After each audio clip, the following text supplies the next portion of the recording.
The result is a quagmire so bad it could cost Morrison the election. In a game of bluff, the Hawke camp has held out against choosing candidates for some of the seats the Liberals must win if they want to hold power. Because they will not do what he wants, he has denied them what they need.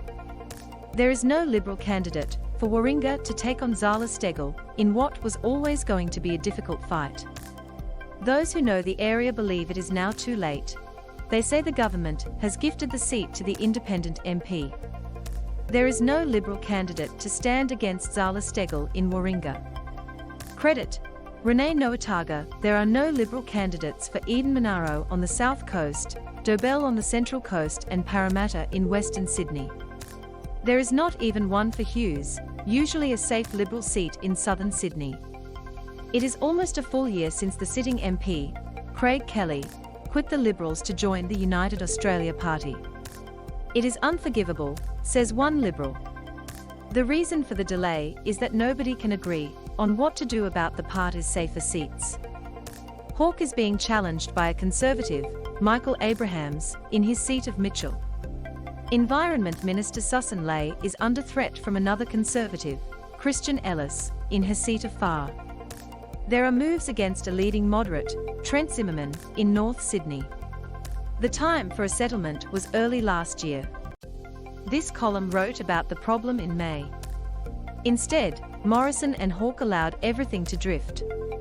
Hawke would not turn up to meetings of the Nomination Review Committee to approve candidates for the federal seats.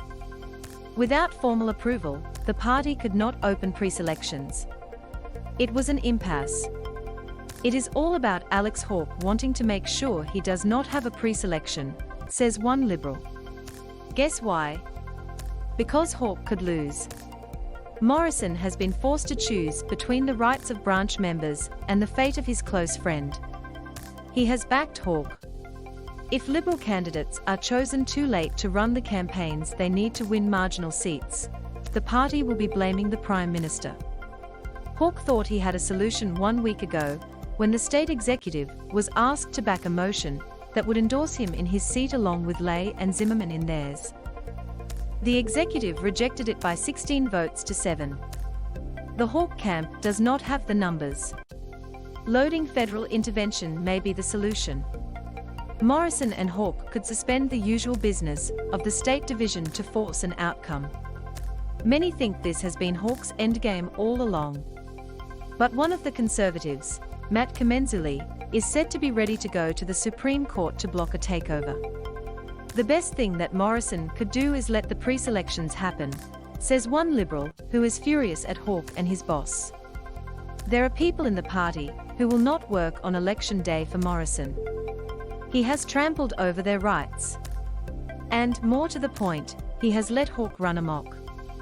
Because the greatest anger is on the Conservative side of the party, the disunity could weaken the Liberals at the very time Clive Palmer's United Australia Party and Pauline Hanson's One Nation are trying to pick off disaffected voters. Most of these voters might go back to the Liberals with their preferences, but what if some do not? Loading this is a deeper problem than the psycho text.